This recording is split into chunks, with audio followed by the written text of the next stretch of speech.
नमस्कार दोस्तों।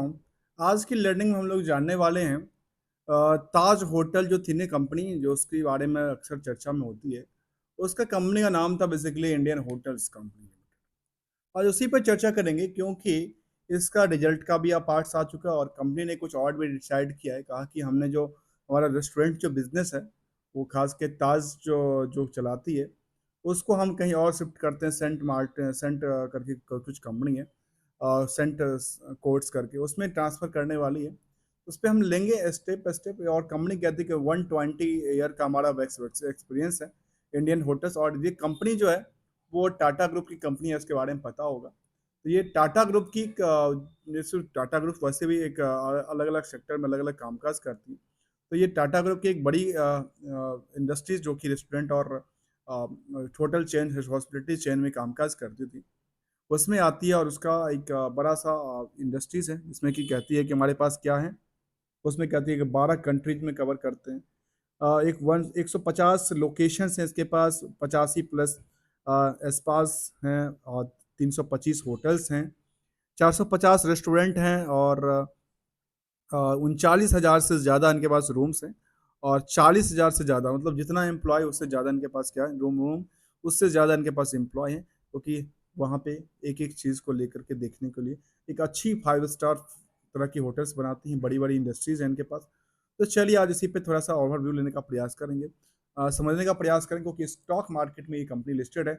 Stock market में प्राइस बहुत बड़ी बड़ी नहीं थी, लेकिन इसको पिछले 5 सालों की डेटा बेसिस में देखा जाए तो कंपनी ने एक कंपनी के जो प्राइस रेंज में 310% की जंप होती है। ऐसे एक साल में करीब 44% की जंप होती है, 6 महीने में करीब 20% जंप होती है और एक महीने में थोड़ा सा स्विप करती नजर आती है। जहाँ पे एक स्विंग का पोजीशन आता है वहाँ पे स्विप करती नजर आती है। तो चलिए, जबकि इसका रिजल्ट की पार्ट के बारे में कहती है कंपनी, क्या कहती है कंपनी के बारे में, तो वो हम देखने का प्रयास करें। कंपनी के रिजल्ट के बारे में एक नज़र डालते हैं। कंपनी के रिजल्ट जब बोर्ड मीटिंग ने डिसाइड किया, उन्होंने कहा क्या, जो कंपनी ने कहा है, जो ईबिटा ऑफ द जो कि ईबिटा है वो कहती है करीब 500 करोड़ के आसपास ईबिटा। अब मार्जिन की बात करते हैं 31% के आसपास और the expenses of the 70 basis points में एक्सपेंशन हुआ है। प्रॉफिट आफ्टर टैक्स की बात करते हैं करीब 248 करोड़। ग्रोथ हुआ है वाई वाई के हिसाब से देखा जाए तो कहते हैं हमारा ग्रोथ हुआ है करीब करीब 12% से ज़्यादा के आसपास ग्रो लेवल देखने को मिले, जिसके लिए एक चार्ट भी इन्होंने दिया है। चार्ट में कहा कि कंसोलिडेटेड फाइनेंशियल रिजल्ट जो है फॉर द क्वार्टर का, इसमें क्वार्टर में हमारे पास क्या होता है। उन्होंने कहा कि हमारे पास 24 में ये हाल था और 25 में ये हाल है। तो 24 के हाल से मेरा 25 का हाल थोड़ा 5% रिवेन्यू मजबूत होता है। ऐसे ही कहती है कि हमारा ईबिटा में करीब 8% की मजबूती होती है और नियर अबाउट द 0.7 बेसिस का पॉइंट्स का इसमें चेंज आती है, ईबिटा के अंदर चेंज आती है, ईबिटा मार्जिन के अंदर। और प्रॉफिट आफ्टर टैक्स की बात करती है तो करीब 12% के आसपास कहती है कि हमारा ये बिल्डअप होती हुई प्राइस है। तो चलिए इसी को आकलन करेंगे। जबकि कंपनी का एक और अपडेट आया था, और अपडेट क्या था कंपनी को लेकर के अपडेट था जो कंपनी ने कहा है, जो ये एक अपडेट देता है, कहती है कि 200 expansion of 250 210 and the 100 basis point of the standalone consolidator की बात करती है। एक लेटेस्ट अपडेट और था कंपनी को लेकर, जहाँ पे कंपनी ने कहा है जो हम अपनी बिजनेस को क्या करने वाले हैं, ट्रांसफर करने वाले। कहते हैं transfer of the restaurant business of its wholly owned subsidiaries overseas subsidiary companies की एक विदेशी कंपनी है, जैसे Tata Taj International Hotels Limited है, to St James Court Hotel Limited के पास, जो कि उसी की सब्सिडरी कंपनी है। उसको सब के सब रेस्टोरेंट जो बिजनेस है वो इनके पास ट्रांसफर करने वाले हैं। फिर कहती है amendment of the subscription can come share holder agreements, जो कि execution of the amendment agreements between the company and assets limited के साथ होगा, सेंट जेम्स के साथ होगा। कहती है Tata SATS Air Catering Limited एक और कंपनी है इनका, जिनके साथ करने वाले। The brief detail in the attachment इन्होंने अटैचमेंट में लगा दिया है। चलिए, इस पे हमने दो एस्पेक्ट को समझने का प्रयास किया। एक तो उनका रिजल्ट का पार्ट में एक वाई वाई में ग्रोथ लेवल है, दूसरा उन्होंने अपने रेस्टोरेंट बिजनेस को क्या करने वाले हैं, ट्रांसफर करने वाले हैं। किसके पास, अपनी सब्सिडरी के पास ही करने वाले हैं। तो रेस्टोरेंट करंट होल्डिंग की बात ये करते हैं, किसको लेकर के, सेंट जॉन सेंट जेम्स जो कंपनी है, कोर्ट लिमिटेड है, उसके पास जो है वो कितनी करंट होल्डिंग इनके पास ये कहती है, और ट्रांसफ़र करने के बाद इनके पास स्टूडेंट होल्डिंग ये हो जाएगी। ऐसे ही इसके पास है टाटा इंटरनेशनल के पास भी देखने को मिलता है, इसका भी कहते हैं जो ये हमारे पास ये था, और होल्डी ऑन क्या हो जाएगा, जो कंपनी है वो ये उसके पास चला जाएगा, 100% होल्डिंग चली जाएगी। और इसका नेक्चर बड़े लंबे चौड़े उन्होंने लगा रखा है, इस पर ज़्यादा हम नहीं पढ़ेंगे, नहीं तो सोचेंगे आप बोर्डिंग्स में लेके चलता रहता हूँ। चलिए जानते हैं अगले पड़ाव को। अगले पड़ाव में देखा जाए तो जो कि हमने करंट मार्केट प्राइस की तरफ देखा, उसमें तीन एस्पेक्ट निकल के आते हैं। वो तीन एस्पेक्ट में देखा जाए तो कहती है फंडामेंटल, जो कि कंपनी की बिजनेस मॉडल पर डिपेंड करती है। अब यहाँ की बिजनेस मॉडल में क्या हुआ, इन्होंने कहा कि अपने रेस्टोरेंट बिजनेस को साइड करेंगे, इसको लेकर के कंपनी को लेकर के, जो कि इनकी सबसे मतलब इनका कोई फर्क नहीं पड़ेगा, इनकी सब्सिडी में कुछ फर्क पड़ता है तो क्या फर्क पड़ता है, वो वाली बात है ना। वो एक जगह से दूसरी जगह शिफ्ट कर देंगे तो उनका उस कंपनी का स्टैंडर्ड बिगड़ेगा ना, इसका थोड़ी बिगाड़ने वाला है, इसका तो वैसे के वैसे रहने वाला है। अब यहाँ पे इनका प्रॉपर्टी की बात करती है, बिजनेस मॉडल की बात करती है। दूसरा जो आती है ट्रेंड, इसका ट्रेंड क्या करता है, और ट्रेंड के बेसिस पे मार्केट क्या पोटेंशियल निकल के आता है। और चौथा तीसरा पॉइंट इज द सेंटिमेंटल। अब सेंटिमेंटल में एक बात निकल के आती है, एक तो सबसे पहली बात निकल के आती है, ये टाटा टाटा ग्रुप की कंपनियां हैं, तो इसका सेंटिमेंटल क्या दर्शाता है, ढेर सारी कंपनियां हैं इनकी, खुद की इंडस्ट्रीज, बड़ी बड़ी बड़ी इंडस्ट्रीज हैं, तो उनकी तरफ से इंडस्ट्रियल कैपेसिटी तो बढ़ेगी इनकी, और साथ में जो गुडविल है उसको क्या करेगी, उनको और हाईलाइट करती नजर आती है। खास कर इनकी गुडविल वैसे भी ताज होटल से बनी हुई है पहले से, और जिसका नाम बाद में इंडियन होटल्स कंपनी किया गया। चलिए इसको जानते हैं। कंपनी के बारे में कहती है leading hospitality companies, ISL as the subsidiary the companies diversified portfolios across luxury upscales upper up cafe and the आइंस लग्जरी, मतलब लग्जरी होटल, सीधा सा समझो ना, लग्जरी होटल के तौर पे हॉस्पिटल में कामकाज करती नजर आती है। बुक वैल्यू कहता है कंपनी के बारे में 66 रुपए का, और इंटरेस्टिंग वैल्यू कहता है उसका डबल 122 रुपये का। इन दोनों को तो एक नज़र डाला, इसके बाद जो पहला नज़र डालता जाता है किसी पे स्टॉक को, उसका नाम है पी, स्टॉक का पी क्या कहता है। स्टॉक का पी जहाँ पे देखने को ये मिलती है कि ये जो उड़ती हुई प्राइस है करंट मार्केट की, उसको मापने कहाँ से, प्रॉफिटेबिलिटी के प्राइस से मापना है। तो प्रॉफिटेबिलिटी के प्राइस के बारे में कहती है कि अर्निंग पर शेयर 9 रुपए का है, जबकि फेस वैल्यू कितना क्या है, 1 रुपए। 1 रुपए के फेस वैल्यू पे अर्निंग कितना करता है, ये 9 गुना करता है। ये 9 गुना करता है अर्निंग, तो इसका कितना गुना करता है, इसका 64 गुना फिलहाल मार्केट की प्राइस चलती है, जितना अर्निंग पर शेयर करता है। और इंडस्ट्रियल के पी कहता है कि 38.70 का, जो कि किसके बेसिस पे है, इसका जो कि ये जो स्टॉक पी है इंडस्ट्रियल के पी से दुगुना रफ्तार चलती है, अर्थात ये मार्केट और जंप करेगा। तो हो सकता है क्योंकि ये जंप करना केवल और केवल इसके ऊपर डिपेंड नहीं करता, क्योंकि ये जंप करना इनका खुद का प्रॉफिटेबिलिटी के बेसिस पे जंप कर सकता है। तो चलिए आगे, और आगे देखते हैं क्या करती है। दूसरा इंडिकेटर कहता है जिसका नाम है डेट टू इक्विटी रेशियो, इसके बारे में कहते हैं 0.29 का है। करंट रेशियो कहता है 1.17 का है। ROC कहते हैं 15.1 का, ROE कहते हैं 14.3 का। डिविडेंड का ट्रैक रिकॉर्ड है थोड़ा सा है 0.30 का। प्रोमोटर्स होल्डिंग कहती है 38.1 का, 0 का। और कुछ और बात तो कहती है नहीं है, फिलहाल ये 8 गुना से ज़्यादा रफ्तार पकड़ चुकी है, कहाँ से, उसके ऊपर से। यदि ये अर्निंग पर शेयर यहाँ से देखा जाए तो ये 8 गुना 9 गुना रफ्तार पकड़ सकती है। मैं एक आकलन करता हूँ, यदि अर्निंग पर शेयर इतना 9 गुना रफ्तार आपको दे सकती है, तो बुक वैल्यू के 9 गुना मार्केट प्राइस क्यों नहीं जा सकती, तो नियरली 9 गुना जाती है। तो ये जो हायर साइड था ना, वो एक रेजिस्टेंस बनाती नजर आती है, और सपोर्टिंग काफी ज्यादा सपोर्टिंग देखने को मिलती है इस कंपनी को लेकर के, क्योंकि इस चार्ट क्या कहती है इसके बारे में। चार्ट एक लगातार बिल्डअप शूटअप चार्ट थी, जहां पे खास के देखा जाए चार जून की जो बात, जो जंप किया था, जंप के बाद गिरावट थोड़ा सा देखने को मिला। और गिरावट इससे पहले जिस तरह से यहाँ पे गिरावट हुई थी ना, उसी ही कहा से यहाँ पे 2 बार गिरावट हो चुकी है। आखिर गिरावट का माहौल क्या है यहाँ पे, क्या कुछ सपोर्टिंग जोन बनाना चाहती है या रिजल्ट का इंतजार कर रहा था। ऐसा तो नहीं था जो रिजल्ट के लेकर के इंतजार करती थी, इस रिजल्ट पे आएगी तो मार्केट फिर यहाँ से क्या होगी। अभी क्या हुआ, एक पैनिक बनाया गया, और हो सकता है मार्केट फिर यहाँ से शूटअप कर दी जाए। कि जिस हिसाब से यहाँ पे आप देखेंगे, जिस भी टाइम में देखेंगे, जिस टाइम फ्रेम देखें, तो यहाँ से क्या होती है, मार्केट शूटअप करती है ना। छोटी से गिरने के बाद मार्केट शूटअप तो किया है, यहाँ पे एक पेनी बना गया, पेनी बनाने के बाद हो सकता है मार्केट शूटअप करता नज़र आ सकता है। तो चलिए अगला पड़ाव पे चलते हैं, अगले पड़ाव में पीयर्स को कंपेयर करेंगे।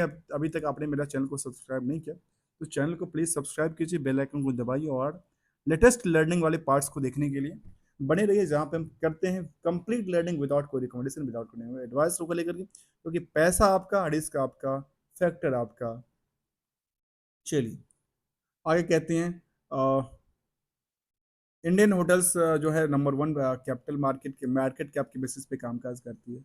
इसको देखा जाए तो और कुछ कहती है इसके बारे में, तो पी के रेशियो में देखा तो पी के रेशियो में कुछ और कंपनियां जैसे जुपिटर्स होटल्स है उसका और भी ज़्यादा मार्केट से ज़्यादा प्राइस बढ़ चुका है। इस क्रम में दूसरे नंबर पे आती है आईटीडीसी है, फिर आती है महिंद्रा हॉलीडेज़ का आता है, फिर इंडियन होटल्स का निकल के आता है। यहाँ पे स्टॉक भी अभी भी थोड़ा सा इन कुछ कंपनियों से कम है। डेट टू इक्विटी रेशियो भी कहती है नियर अबाउट, तो दूसरी कंपनी से क्या है थोड़ा सा कम देखने को मिला। किससे? महिंद्रा हॉलीडे से कम देखने के, सबसे ज़्यादा महिंद्रा हॉलीडे ने लोन लेके काम काज करती नजर आती थी। आते हैं क्वार्टरली डेटा में। क्वार्टरली डेटा जहाँ पे कंसोलिडेटेड डेटा की तरफ चले हैं तो वो कहती है नियरली लगातार शूटअप होती प्राइस है, तो कहती है राइट, लेकिन कहाँ तक? यहाँ तक। यहाँ पे कहती है शूटअप नहीं हुआ इस क्वार्टर में, जून वाले क्वार्टर में, अप्रैल टू जून क्वार्टर में उतना लंबा जंप नहीं लगाया, लेकिन पिछले साल से जो था वो जंप लगाया। ये कहता है कि पिछले साल से जंप लगाया और उससे पिछले साल का भी आकलन करके देखें तो भी जंप लगाया। ठीक है, इससे पहले तो कोविड था ना, उससे पहले 2-3 साल तो कोविड में मारा गया, तो कुछ कह नहीं सकते, लेकिन कोविड के बाद जब सुधरा तो 22 में देखने को मिला, 22 से 23 में अच्छा किया, 23 से फिर 24 में सेम वाई वाई में अच्छा किया। लेकिन की बात है, यदि मार्च 24 का डेटा का आकलन करेंगे तो वो 1900 करोड़ के आसपास से ज़्यादा था। वहाँ पे क्या हुआ? एक गिरावट का माहौल देखने को मिला। अगले पड़ाव पे आते हैं नेट प्रॉफिट में। नेट प्रॉफिट के बारे में कहती है कितना? 260 करोड़ का, और यहाँ कहते हैं 436 करोड़ का। मतलब यहाँ पे और यहाँ पे कुछ क्वार्टर में, क्वार्टर ऑफ क्वार्टर जो मतलब 2-3 क्वार्टर था उसमें बेटर परफॉर्मेंस किया था, लेकिन यहाँ पे आकर के बेटर परफॉर्मेंस नहीं किया है। लेकिन कंपेयर यदि जून से जून को करके देखें तो लगेगा अच्छा ये तो हो सकता है मार्केट भागती नजर आ सकती है। और जून से जून को देखा जाए तो ये कहती है 236 था 260 हो गया, अच्छी बात है। ईयरली डेटा बेसिस में क्या कहती है इसके बारे में? ईयरली डेटा बेसिस कहती है नियरली जो लगातार शूटअप होती प्राइस है 24 तक में लगातार शूटअप हो रही थी, और अभी 12 महीने का डेटा भी क्या हो रही है? शूटअप होती नजर आती है, जो कि एक अच्छा ग्रो लेवल पोटेंशियल बनाती नजर आती है। इसका हुआ क्या? इंटरेस्ट बर्डन बढ़ा तो कभी नहीं बढ़ा, डिप्रिसिएशन बढ़ा तो कहते ज़्यादा नहीं बढ़ा। तो ओवरऑल प्रॉफिट का पार्ट क्या हुआ? तो प्रॉफिट कहते हैं 1330 करोड़ का, और यहाँ पे 1354 करोड़ का आसपास देखने को मिलते हैं लास्ट कुछ 12 महीने के डेटाबेस में। जबकि बीच में कंपनी में नुकसान देखने को मिला था कुछ क्वार्टर में, और उससे पहले कोविड के टाइम में लगातार नुकसान था। कोविड के 2-3 साल तक लगातार नुकसान का ही सौदा करने को मिला था, क्योंकि इस इंडस्ट्री चल ही नहीं रही थी। अब आते हैं कुछ अलग डेटा को लेकर के। वो डेटा है होटल रेस्टोरेंट वाली इंडस्ट्रीज के अंदर जो है ना, वो क्रेडिट का काम बहुत कम होता है। आपको पता है ना, क्रेडिट के पार्ट्स काफ़ी कम होते हैं, अर्थात यहाँ आपकी पेबल्स डेटर्स काफ़ी कम होना चाहिए। सर देखने को मुझे लगता है आखिर क्या है हकीकत, वो हम समझने का प्रयास करते हैं। इसकी कहाँ से? इनकी बैलेंस शीट को पीएल से कंपेयर करके यहाँ पे देखने को आया जो कंपनी ने जो है बोरोइंग्स को पार्ट को क्या किया, कम किया यहाँ पे इस साल में 24 के अंदर। अदर लाइबिलिटी में थोड़ा सा शूटअप किया, लेकिन उसको छोड़ते हैं। और उसके बाद आते हैं कहाँ पे? हम आते हैं डेटर्स को लेकर के। डेटर्स के बारे में कहती है कंपनी कितने का डेटर्स इनके पास करीब कितना था लास्ट मोमेंट में? 476 करोड़ का। 476 करोड़ का डेटर खड़ा हो जाता है, और पेबल भी होना चाहिए।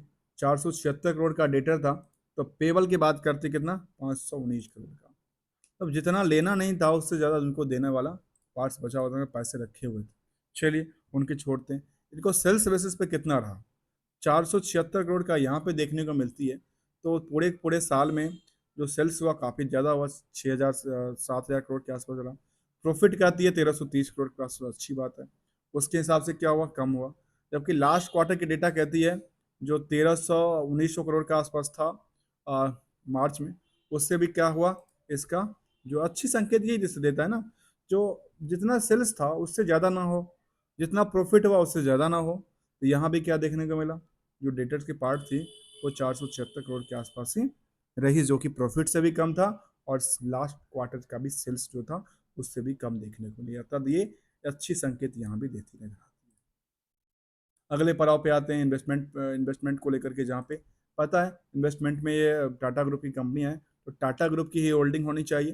तो टाटा ग्रुप की होल्डिंग के देखा जाए तो कहती है टाटा सन्स प्राइवेट लिमिटेड, जो कि एक होल्डिंग सब्सिडी की बात करते हैं। यहाँ पे जो है सबसे बड़ी जो कंपनी है वो टाटा सन्स प्राइवेट लिमिटेड, जिनकी होल्डिंग करीब 35% के आसपास, रेस्ट इनके प्रोमोटर्स में। और कुछ कंपनियां हैं जो कि शायद इनका कौन कौन सी है, टाटा केमिकल्स नहीं, एक टाटा इन्वेस्टमेंट्स का कॉरपोरेशन है, और कोई दूसरा निकल के नहीं आता। लिस्ट कंपनी तो उनके पास ढेर सारा कंपनी है, कंपनी कोई कमी नहीं है इनके पास। हजारों की, जितने लोगों के पास पैसे नहीं है ना, उतने ज़्यादा उन लोगों के पास कंपनियां हैं। एफआई की तादाद काफ़ी ज़्यादा है, क्योंकि एफआई इनकी विदेशों में कंपनी है, अलग अलग कंट्रियों में कामकाज करते हैं। तो यहाँ पे खास के देखा गया तो इनके पास 1% देखने को मिलती है, कहाँ पे, सिंगापुर गवर्नमेंट से। और डीआई के बाद में, तो डीआई यहाँ पे सबसे ज़्यादा 20% के आसपास तादाद लेके चलती है। इसमें डीआई में देखने को ये मिले कि एचडीएफसी हो, एसबीआई हो, या एक्सिस म्यूचुअल फंड हो, तो इन सब की तादाद देखने को मिली। जैसे आईसीआईसीआई प्रूडेंशियल हो, एचडीएफसी लाइफ हो, एसबीआई मॉर्गन फंड हो, कैनरा रोबोको फंड हो, ढेर सारा फंड्स यहाँ पे अवेलेबल है। जहाँ पे इसके बाद देखने को मिलती है कि यहाँ पे पब्लिक के पास जो होल्डिंग है उसमें से एक निकल के आती है रेखा झुनझुनवाला, जो कि आपको पता है कि बिग बुल है, राकेश झुनझुनवाला। और राकेश इनकी पोजीशन क्या हो रही है इस क्वार्टर में भी, पोजीशन क्या हुआ, उन्होंने थोड़ा सा बिकवाली किया यहाँ पे। जो 2% के आसपास पोजीशन था उसमें से थोड़ा सा पोजीशन उन्होंने कम करते हुए कुछ और पोजीशन में, उस लास्ट मोमेंट की बात होगी, और उनका पोजीशन कम नहीं हुआ, उतना ही रहा। क्योंकि इनकी दो जगह अलग अलग देखने को मिलती है, एक जगह यहाँ पे देखने को मिलती है 1%, और ऊपर देखने को मिलती है कितना, करीब 1% का, मतलब 2% के आसपास जो थे पहले, तो उसमें से थोड़ा सा उन्होंने लास्ट मोमेंट में थोड़ा सा बिकवाली किया होगा, और उसके लास्ट मोमेंट में जो पोजीशन बच गया वो देखने को बनती नहीं रहती है। तो हमने इसको समझने का प्रयास किया, इसमें नंबर ऑफ शेयर होल्डर भी जो देखा जाए तो तादाद करीब 5.5 लाख से ज़्यादा लोग इन्वेस्टेड है इस कंपनी को लेकर, इंटरेस्टेड है एज ए शेयर होल्डर के तौर पे।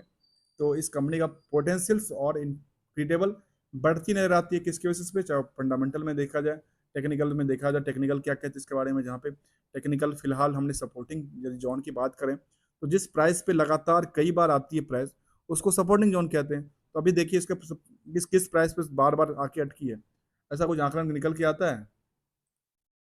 तो ऐसा आंकलन देखिए तो किस प्राइस पे बार बार आके अटकी हो, उसका प्राइस का कुछ आंकलन करें। तो वो कहती है इस प्राइस पे देखिए, जहाँ पे लोअर टू लोअर क्या कहता है ये, तो लोअर टू लोअर यहाँ पे आके अटकी है प्राइस, अर्थात ये इसका लोअर, मुझे लगता है ये नहीं हो सकता, कुछ लोअर और हो सकता है इसके लिए। लोअर टू लोअर देखा जाए तो ये बड़ी लंबी लोअर की बात करती है ये, इस लोअर के आसपास आके अटकी थी प्राइस बहुत पहले, और यहाँ से आके अटकी है, तो इस बीच में कहाँ पर बना थी सपोर्ट, मतलब यहाँ से मार्केट जंप करती नजर आई थी, लेकिन सपोर्टिंग जोन यहाँ पे नहीं था कंपनी का। यहाँ पे ये देखा जा सकता है कि ये यदि यहाँ से जंप करती है तो अभी मुझे लगता है कि ऐसा स्विंग कर रहे हो, कि यहाँ पे जिस तरह से इसमें गिरावट आई थी, कई दफ़ा आई है, जिस हिसाब से गिरावट आई है उस हिसाब से जंप भी करती है ना लगातार, तो यही इसका सेंटिमेंटल बनता नजर आता है इसको लेकर के। दोस्तों कोई रिकमेंडेशन नहीं है कि इस स्टॉक को खरीदने बेचने को लेकर के, और लर्निंग अच्छा लगा तो पूरी लाइक करना, फीडबैक बिल्कुल देना। और सेगमेंट वाइज डेटा कुछ है यहाँ पे, तो फिलहाल तो मुझे लगता है कि नहीं होगा। इसका कॉर्पोरेट में देखा जाए डिविडेंड की पार्ट और कुछ ऐसा, तो कंपनी का डिविडेंड का पार्ट कहती है 1.75 रुपये, कुछ ऐसा ऐसा है नहीं कंपनी को लेकर। जहाँ पे परफॉर्मेंस लेवल अच्छा खासा कहा है कंपनी ने, जहाँ पे 1 साल में कहा है कंपनी ने करीब 44% जंप करती है, 5 साल में करीब 310% जंप कर दिया, और मैं कहती है 10 सालों में कितना जंप करती है, 580% की मोमेंटल जंप देखने को मिली है स्टॉक को लेकर के। जहाँ पे पीएस कहती है ई आई होटल्स हैं, चालत होटल हैं, कुछ कंपनियां हैं होटल्स की इंडस्ट्रीज को लेकर के। Thank you so much for joining here दोस्तों।